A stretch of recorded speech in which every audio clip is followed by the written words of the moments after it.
Do you hit the snooze button every morning and feel groggy throughout the day? Are you at the point where your days are scattered, unorganized, and you feel like a failure because your to-do list is getting longer every single day? If you're ready to cross things off your bucket list, feel productive, and actually follow through on the promises you make yourself, this video is for you. I will be going over a simple 7-step morning routine that's going to help you go from having a bad, unproductive day to having a orderly and very, very productive day. Let's go. The question is your house an asset or a liability? What do you think? Would a 20% of all the dollars ever printed were printed since 2019? Experience. Reading books is great, but learning from your experience is how you do it.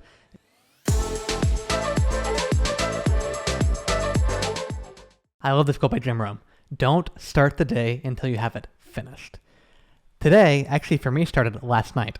Let me show you how I did it. All right, so people talk about writing goals, writing down your goals every single day, every month, every year, when things change, every so often. I like to write my goals every single night. Now, it's not for what already happened that day. It's for the next day. So last night, I wrote down 2 sets of goals. On the left side, I have personal goals. On the right side, I have professional goals.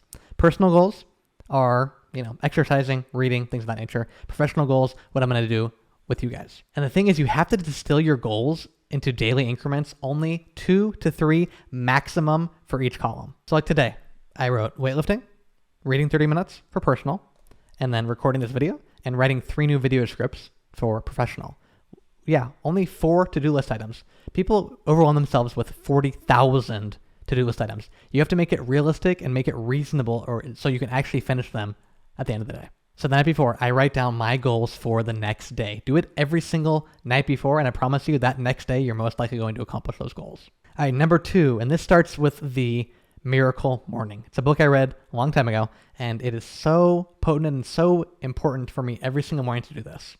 I've realized if I do not become the person I'm supposed to be in the morning, if I don't wake up when my alarm goes off, if I don't do the things I'm supposed to do, I become very unenjoyable very quick. Ask anyone around me. So I have to be selfish, because the more selfish I am and the more I focus on taking care of myself, the more I can take care of others. I've tried running myself ragged, caring for others way too much, and not caring for myself. It does not work. I promise you, you have to be selfish in this area. All right, so here it is.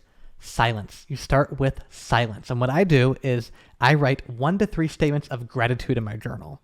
I've realized the more and more I am gracious about things that I do have, like everything around me, relationships, family, everything I have around me, these lights. There's so many things. I write down 1 to 3, and it reminds me that I actually do have a lot. I don't have a lot compared to whoever, but the thing is, don't compare yourself to anyone else. Compare yourself to who you were yesterday. I compare myself to who I was yesterday. Yesterday, I did some good things. Today, I'm going to do great things. Compare yourself to who you were yesterday, and your life will be so much more satisfying. Talk to anyone successful that's actually an enjoyable person. They talk about gratitude all the time. It really is the lifeblood of having success and having satisfaction in life. So take 5 or 10 minutes, write down your affirmations. I do it in that chair right there. You can't see, it's a green chair. I do it. No distractions, no phone, no computer. Everything is off. Everything is completely turned off. Airplane mode, nothing's happening besides my silence, my thoughts, and actually being grateful for what I do have.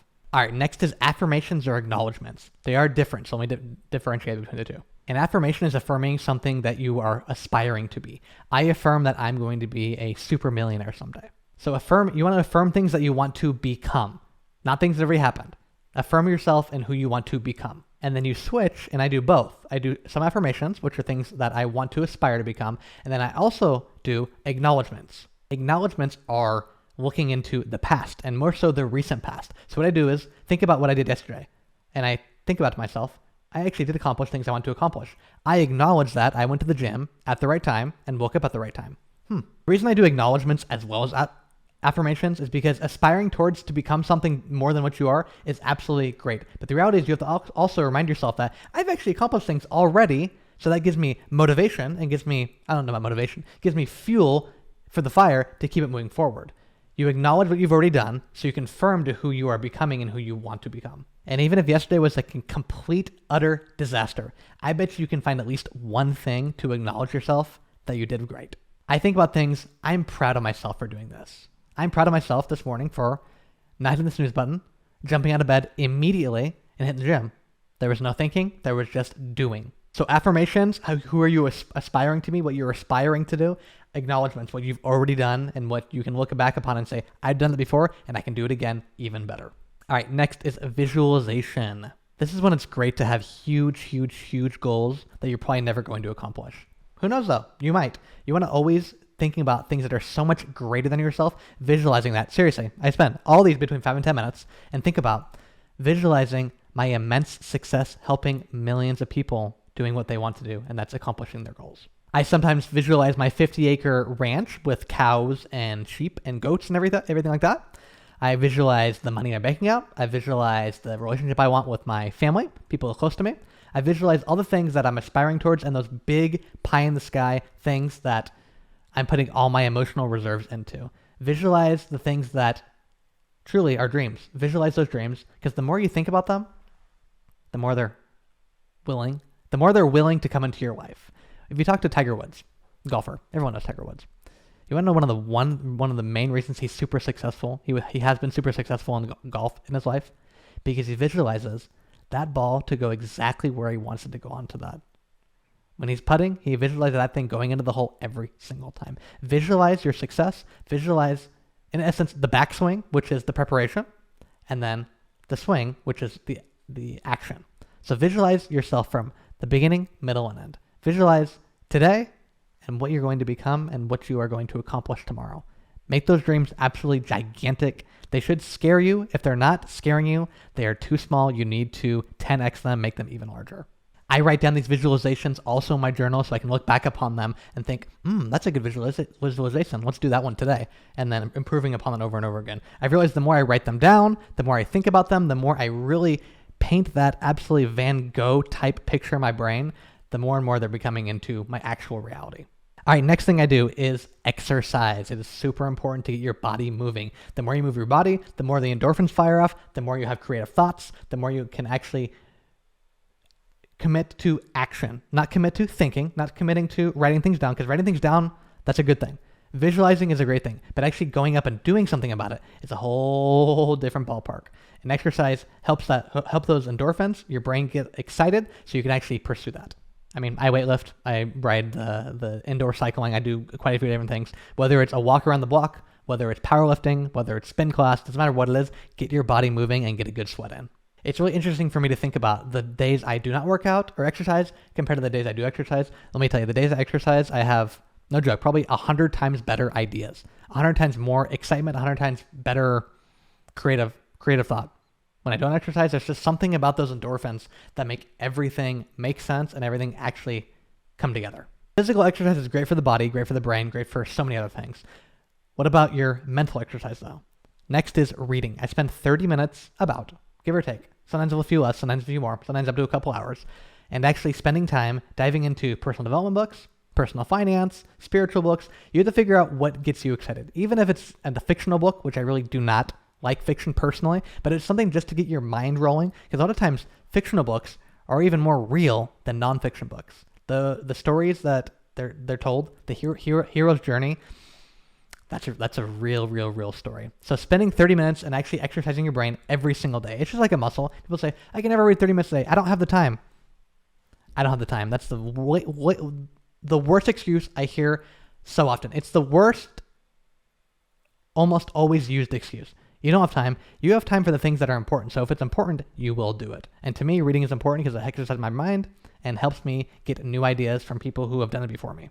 If you can read a book about someone who has had success that you want to have, and they've distilled their 10, 15, 20, 25, 30-year career, 30 years of knowledge into one book, that book, doesn't matter what the price is. That's the cheapest wisdom you can buy. I have made many people my mentors, some who are living and some who have passed. The reality is the more knowledge you put into your brain, even if you just get one good idea from a book, that book is worth every single penny and every time, all the time you spent on it. All right, then lastly is Scribe, which is I write the things I've learned, my wins, my losses, how the day went. You have to have a very, very good accounting of your wins and your losses. And when I say losses, I mean more so learning experiences. Because the reality is the only way you lose is if you quit. And that's why I also write all these, my silence, my affirmations, acknowledgements, and my visualizations. Because the more I write them down, the more it becomes a memory muscle, and I actually start doing it throughout the day, every single day. Not throughout the day, once a day, every single day. So you can start doing it every day.